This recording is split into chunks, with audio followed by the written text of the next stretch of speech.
Hi hello नमस्कार। तर अचानक मला नवीन शेगडी घ्यावी लागली। तर झालं असं की तुम्ही आधीच्या व्हिडिओमध्ये बघितलंच असेल, माझ्याकडे काचेची शेगडी होती, पण ती काचेची शेगडी स्वयंपाक झाल्यानंतर ती थंड होत असताना अचानक ती तडकली आणि तिच्या सर्व घरात काचा झाला। तर त्याच्यामुळे ती बदलावी लागली। तर मिस्टर आणि मी जाऊन नवीन शेगडी घेऊन आलो। तर नवीन शेगडी आणल्याच्या नंतर आपण तिची पूजा करतो।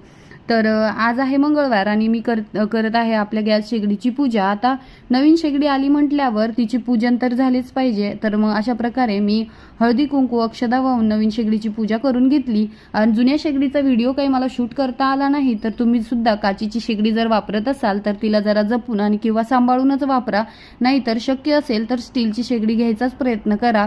तर बघा, आज मंगळवार आहे आणि मंगळवारी मी अशी गॅसच्या शेगडीची पूजा करते। मंगळवारी आणि शुक्रवारी मी गॅस शेगडीची पूजा करत असते। तर इथे माझी गॅस शेगडीची पूजा झालेली आहे आणि आपल्या स्वयंपाकघरात अन्नपूर्ण देवीचा वास असतो, म्हणून मग मी भिंतीवर हळदी कुंकवाने स्वस्तिक देखील काढून घेते आणि त्याचाही नमस्कार करून घेते। तर बघा, आता नवीन शेगडीवर पहिला पदार्थ हा आपला गोडच बनवला जातो। तर त्याच्यामुळे मी आज शेगडीवर सर्वात आधी दूध उदू घातलेलं आहे।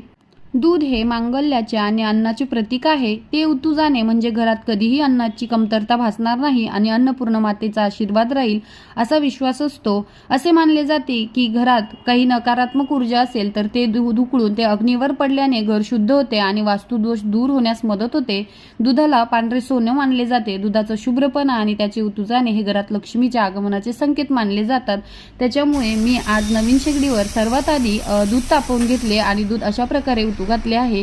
तर तुम्हाला माझे छोटे व्हिडिओ मिनी व्लॉग कसे वाटतात मला कमेंट करून नक्की सांगा। आवडत असतील तर व्हिडिओला लाईक शेअर सबस्क्राईब करायला विसरू